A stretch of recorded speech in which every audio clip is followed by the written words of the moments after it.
Welcome back. So let's talk about the threat that an impact has.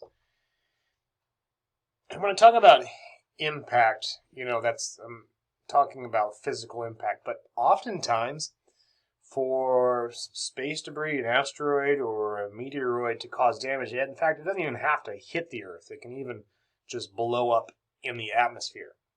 So that's kind of the difference between a direct impact and something called an airburst.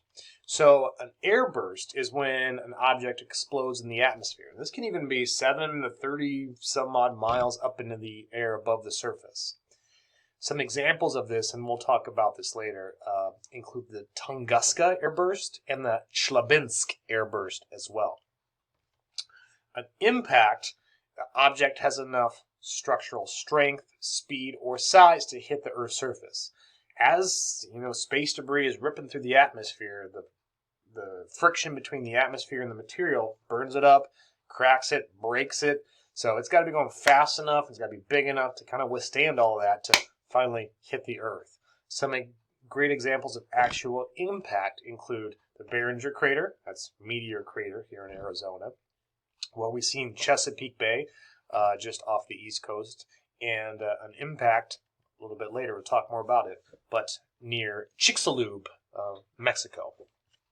So, again, meteoroid in space, meteor, flash of light, and that material, it could either airburst, blow up in the atmosphere, even a number of miles off the surface of the Earth, and still cause damage, or strike the ground, whether it is a meteorite or an asteroid. So, how often do we get different sized space debris hitting the Earth?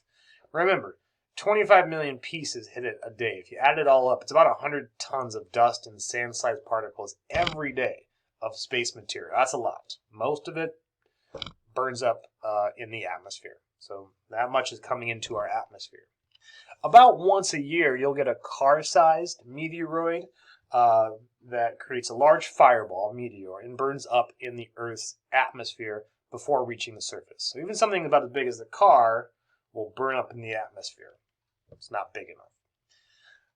About every 2,000 years, you'll get some space debris, so an asteroid the size of a football field, that hits the Earth and causes significant damage to the immediate area. So we're not talking, extinction, global extinctions, but, a football field-sized asteroid, it's pretty big. It'll cause definitely significant damage to the immediate area, but, not worldwide. But every few million years, an object large enough, moving fast enough, comes in our neighborhood to threaten Earth's civilization. Meaning, every few million years, we get smacked with something that really changes the course of Earth. We're talking mass extinctions, a number of things we wouldn't want to think about. That's the stuff of movies. That's the stuff, when they're talking about in movies. So, how do they all kind of measure up? So again, space rocks smaller than about 25 meters, about 82 feet, will most likely burn up in the atmosphere, causing little to no damage.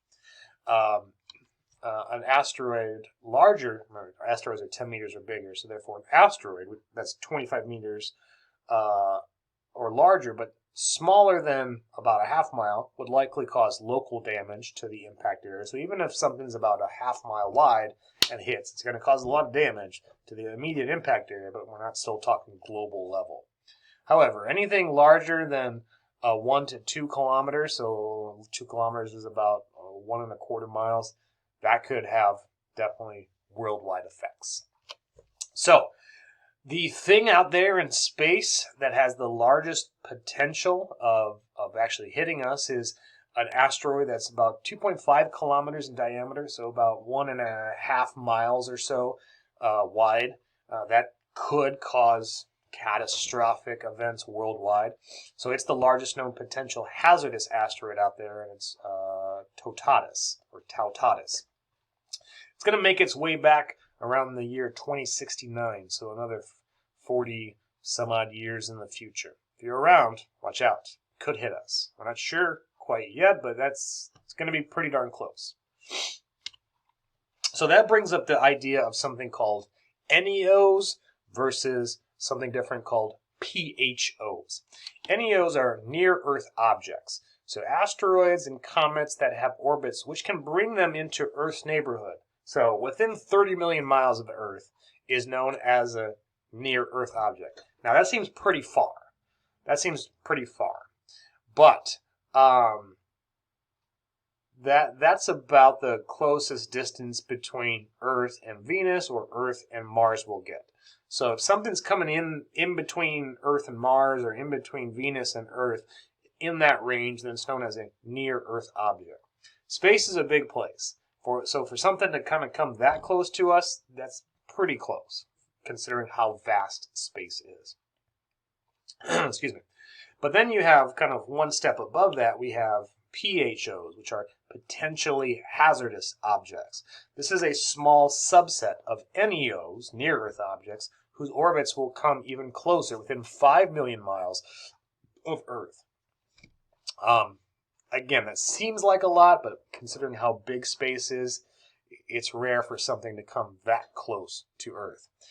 So if it comes within, if it's kind of the trajectory brings it within about 5 million miles of Earth, and it's also of a size large enough, 30 to 50 meters or bigger, and that would definitely cause significant damage, maybe not end of the world, but significant damage, then that's known as a potentially hazardous object, PHO. So here's a map of all potentially hazardous objects. These are the ones that come within 5 million miles of Earth, which would be about the distance between Earth and right here. So when you look at it in that scale, that's pretty darn close, actually.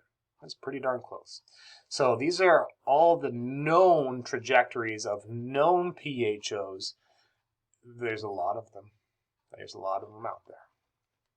Here is a kind of simulation showing all those PHOs in motion over over a couple month period. So Earth is this gray thing right out here. It goes back, going back. So it's just kind of reviewing, and all of these things are PHOs. There's a lot of stuff out there. There's a lot of stuff. We got to keep track of all this business.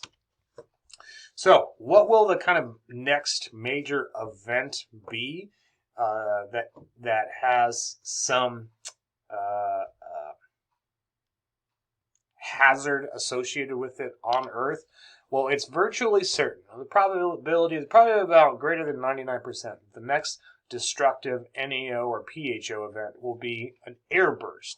Not a direct impact, but something that's probably a little bit smaller, but that's going to blow up in the atmosphere, burn up and blow up in the atmosphere. So that an airburst, again, is an asteroid bursting apart in midair over a city. It poses a greater threat to humanity than a long-faced planet buster or planet killer smacking into the Earth. The reason being, those are just so rare. The big ones that could just eliminate all life on Earth, they're just so rare. But smaller ones are much more common. So it's much more likely that a smaller asteroid, which are still big, will enter the atmosphere, burn up in the atmosphere, but in doing so, kind of blow up, and essentially is an explosion in space. Or I should say, not even in space, it's an explosion in our atmosphere. Even though it's 7 to 30 miles above the surface, a large enough explosion in the atmosphere can still, have a great impact on the surface. The material raining down, the shock wave emanating in all directions, and we'll kind of look at how that might work based on historical airbursts and impacts in the next section. Let's see you back here in just a second.